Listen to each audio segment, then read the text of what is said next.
안녕하십니까. 신인균 국방TV 심층 분석 시간입니다. 이번 시간에는요, 미국이 이란의 무인기를 호르무즈 해협에서 격추시켰죠. 어떻게 격추시켰느냐, 그리고 이걸 가지고 우리 한국군은 어떻게 활용할 수 있느냐, 그 무기가 한국에도 있어요. 그러니까 우리는 어떻게 활용할 수 있느냐, 이런 거 한번 짚어보겠습니다.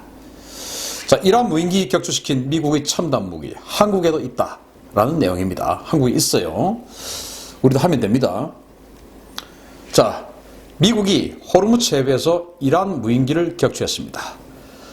내용을 보시면요, 미국이 미 해군 강습 상륙함 USS 박서가 현지 시각 7월 18일 오전 10시에 호르무즈 해협의 국제 해역에서 이란 무인기를 격추시켰습니다. 이란의 고정익 무인기는 국제 해역을 향해서 항해 중인 박서함에 접근했으며, 박서는 국제 공용통신으로 무인기의 접근에 대해 경고했으나 무인기가 이를 무시하여 자위권 차원에서 격추했다라고 밝혔습니다.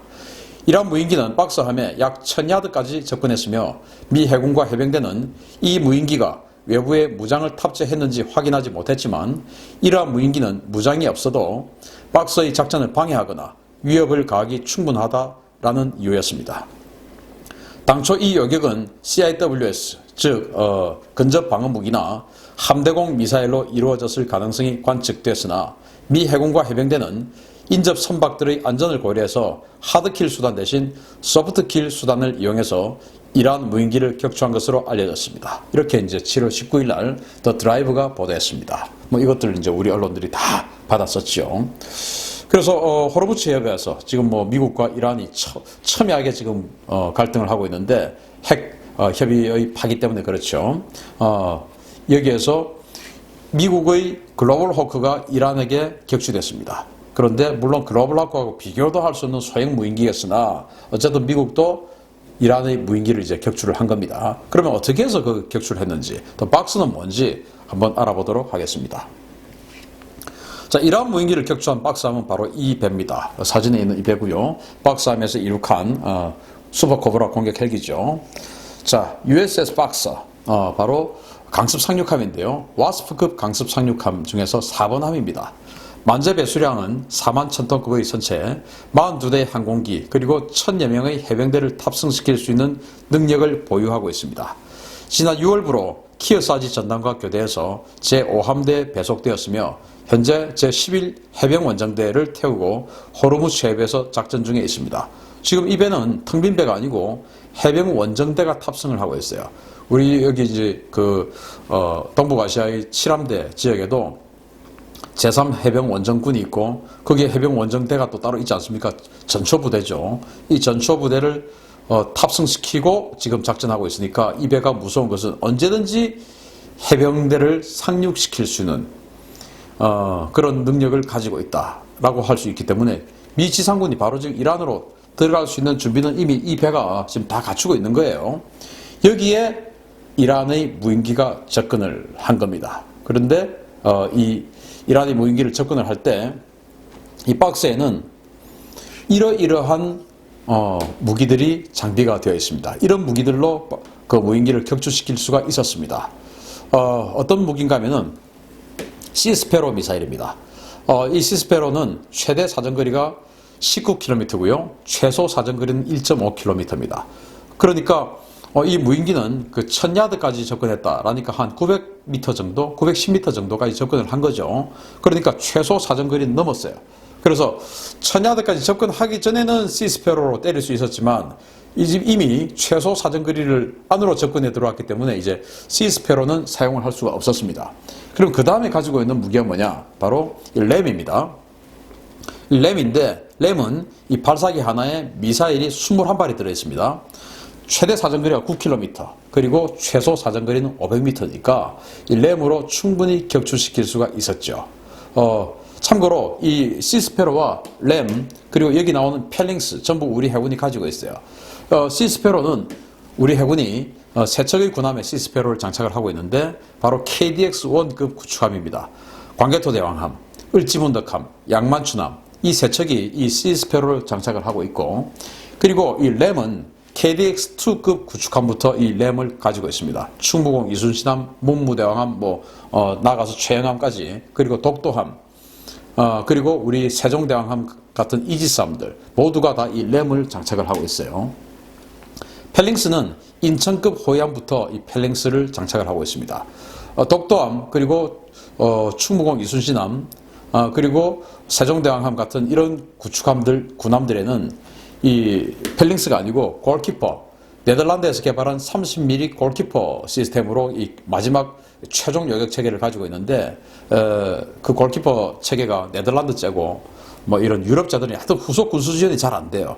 그러다 보니까 해군이 이제 그걸 이게 안 되겠다, 미제로 돌아서야 되겠다, 도저히 유럽제는 못 쓰겠다 해가지고 그 다음에 있었던 군함 사업인 이 FFX 사업부터는 미국제 이 20mm 기관포인 펠링스를 사용하기 시작했습니다. 어쨌든 이 모든 것이 한국 해군에도 있어요. 자, 그래서 램도 최소 사정거리가 500m이기 때문에 900야드, 즉 910m까지 접근한 이 무인기를 램으로 사격할 수 있었는데 안 했습니다. 그 다음에 펠링스입니다. 20mm 육총신 기관포, 벌컨형 기관포죠. 분당 발사 속도는 무려 3000발입니다. 유효 사거리는 1490m니까 이것으로 격추시키면 가격이나 여러 가지 면에서 제일 좋죠. 그런데 이 펠링스도 사용하지 않았습니다. 그럼 뭘 했을까요? 자, 상륙함 박서 갑판에서 발견된 첨단 무기입니다. 자, 이 사진인데요. 제가 이 사진을 주목했습니다.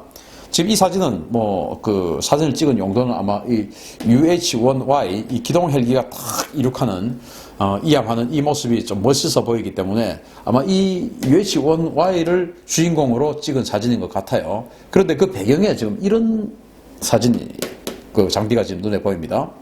사막색 도색을 한 것으로 봐서 미 해병대가 지상에서 사용하는 그런 장비인데 이거를 지금 박스함의 좀 끝에다가 지금 갖다 놨어요.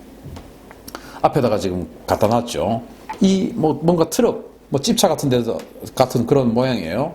그런데 이 장비가 바로 이번에 무인기를 격추시킨 그 장비입니다. 자, 이 장비가 어떤 장비인지 좀 더 자세히 알아보겠습니다. 자, 소형 드론에 특화된 최첨단 대공 방어 체계입니다. LMADIS라는 그 명칭인데요. 바로 레이더 시스템이고, 여하튼 그런 탐지 시스템이고, 요격 시스템이에요. 그 찝차에 얹어서 다니는 그런 건데, 이거는 경량 해병 방공 통합 체계라고 해서 Light Marine Air Defense Integrated System이라고 해서 그 이제 이니셜을 따서 LMADIS라고 부릅니다. 참 발음이 좀 어렵네요. 자, 이 장비는 미 해병대의 초경량 전술 차량 폴라리스 MRZR 차량에 이스라엘 라다사의 RPS-42 레이더와 통제 콘솔을 장착한 이동식 대공 감시 체계입니다. 탐지된 대공 위협이 드론일 경우에 시에라 네바다사가 개발한 모디2 소형 제머를 이용해서 제밍을 해서 격추시킬 수도 있고요. 항공기일 경우에는 다른 단거리 대공 무기와 연동해서 하드킬 격추를 할 수도 있습니다. 자, 여기에서 하드킬과 소프트킬이 뭐냐? 이번에 이제 소프트킬을 했다는 것이죠. 소프트킬은 직접 나의 무기로 때려서 잡는 게 아니고 그냥 다른 전자전이나 이런 것들로 해서 다운시켜버리는 게 소프트킬입니다. 하드킬은 뭐냐면 직접적인 무기를 가지고 펀치를 사용해서 때려버리는, 직접 때려버리는 것을 이제 하드킬이라고 하거든요. 그래서 이번에 아까 보여드렸던 램이나 펠링스 같은 그런 무기로 직접 때려서 하드킬 격추를 할 수 있었는데 그걸 하지 않고 다른 선박이나 통행이 워낙 많은 곳이기 때문에 파편이나 이런 부수 피해를 넣을 수 있으니까 소프트킬로 격추를 시켰다라는 그런 거예요. 그래서 결국 전자전 제밍을 통해서 격추를 시켰다. 전자전을 통해서 격추시킨 거예요. 자, 이 장비가 우리나라에도 있습니다. 바로 이 레이더인데요. 이 장비의 핵심이 바로 이 레이더예요. 이 RPS-42 레이더는 지난 2014년 3월에 청와대 무인기 사건이 있었죠. 그 무인기 사건 이후에 긴급 소요로 10여 대를 도입한 이스라엘제 소형 레이더입니다. S밴드 A사 레이더로 전체 시스템 중량이 95kg에 불과하나 대형 항공기는 최대 85km에서 탐지되고 초소형 무인기도 6km 밖에서 탐지가 가능한 레이더입니다. 오픈소스된 소프트웨어로 다른 요격 체계와 연동도 아주 용이합니다.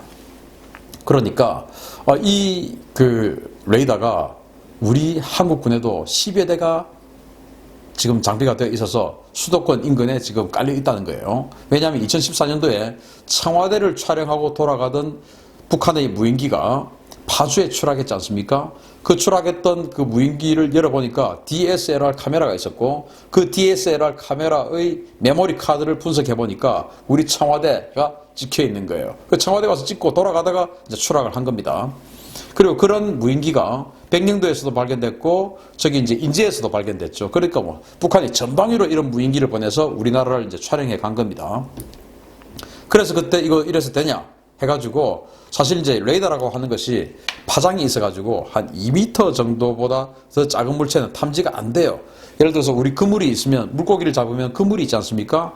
그 그물의 한 코보다 더 작은 물고기는 빠져나가죠, 그물을. 그런 것처럼 레이더도 전파의 망을 치는데 그 레이더의 전파의 망보다 작은 것은 걸리지가 않는 거예요. 빠져나가 버리죠. 그물하고 똑같이 마치. 그래서 그 그물의 레이더 그물의 한 코가 2m였던 겁니다.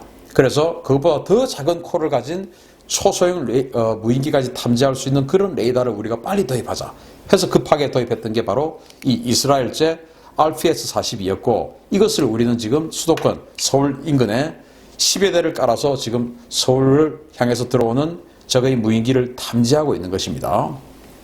자, 그런데 미군이 아까 보여드렸던 이 무기가 바로 이 레이더죠. 이 레이더를 이제 트럭에다가 집어넣고 이 트럭과 시스템 연동을 시킨 거예요. 이 트럭이 4천만 원 정도, 그리고 이 레이더가 한 10억 원 정도, 이렇게 해서 그것과 또 합치고 인티그레이티드 하는데 또 뭐 매덕 해서 아무리 많이 잡아도 15억 원이면은 이번에 이란 무인기를 소프트킬로 격추시켰던 이런 장비를 우리는 완벽하게 가질 수가 있는 거예요. 자, 여기다가 추가로 뭔가가 있으면은 지금 여기까지는 탐지만 할 수 있는 것이고 이제 요격을 할 수 있는 체계는 뭐냐? 우리 비호 자주 대공포가 있죠. 그것들하고 연동이 아주 용이합니다. 그래서 이 레이더 옆에 비호 대공포를 옆에 갖다 놓으면은 그 비호 대공포하고 연동이 되어서 비호로 격추시킬 수도 있고요. 그걸 하드킬을 하는 것이죠. 천마 단거리 지대공 미사일 연동해서 천마로 요격시킬 수도 있죠. 역시 하드킬이죠. 그런데 우리도 미국처럼 소프트킬로 격추시킬 수가 있습니다. 소프트킬로 격추시키는 것이 필요한 이유는 또 뭐냐? 북한의 무인기가 만약에 왔을 때 그것을 하드킬로 격추시켜서 박살내버리면은 그 안에 뭐가 있는지, 걔들이 뭘 탐지하러 왔는지, 또 그들의 이 무인기의 수준은 어느 정도인지 이런 것들을 알 수가 없어요. 박살이 나버렸으니까. 그런데 소프트킬로 떨어뜨려버리면 우리가 그것을 주워와서 뭘 찍었는지, 어떤 일을 했는지, 어떤 일을 하러 오는지, 그리고 이 수준은 어느 정도 되는지를 우리가 고스란히 가질 수가 있죠. 온전한 상태에서 그냥 떨어뜨려버렸으니까요. 그래서 하드킬은 파괴시켜버리는 것이고 소프트킬은 떨어뜨리는 겁니다. 그래서 우리도 떨어뜨리는 장비가 필요하죠. 그래서 이번에 미군이 이 장비를 가지고 어떻게 떨어뜨렸냐? 그 장비는 바로 이겁니다. 지금 이 병사가 메고 있는 이 아주 얇은 이 배낭 같은 것에 지금 메고 있죠. 뒤에 안테나가 달려 있는데 이겁니다. 이것이 바로 전자전 장비인데 이 전자전 장비를 가지고 전파를 쏘아서 이 무인기의 전파를 그냥 조작을 해서 떨어뜨려 버린 거예요. 그래서 우리도 이 장비만 추가하면 됩니다. 그래서 이란 무인기 격추 사례를 타산지석으로 삼아서 우리도 북한의 초소형 무인기가 계속 지금 뭐 들어오지 않습니까? 그러니까 또 지난번에 뭐 기러기라고 하는 이 7월 달에 기러기가 도대체 어디 있는지 기러기라고 하는 그 새떼들이 또 강원도를 관통해가지고 뭐 대구까지 갔다라는 증언도 있는데 어쨌든 그게 만약에 무인기였다면은 그런 것들도 우리가 다운시켜서 즉 떨어뜨려서 고스란히 가지고 온다면 북한이 뭘 하고 있는지 그런 걸 증거를 딱 잡을 수 있는 것이죠. 물론 이 정부는 그런 증거를 공개하기 또는 가지기 싫을 수도 있습니다만은 어쨌든 우리 국민들을 위해서 대한민국을 위해서 해야죠. 조선민주주의 인민공화국을 위해서라면 안 하는 게 좋겠지만 대한민국을 위해서라면 해야 되겠죠. 그러니까 우리도 이 간단한 장비를 가져서 북한의 무인기에 대한 여격 체계를 우리도 미국처럼 가졌으면 좋겠다. 참조해서 우리도 하자! 라는 그런 말씀을 드리면서 오늘 심층 분석 마치겠습니다. 감사합니다.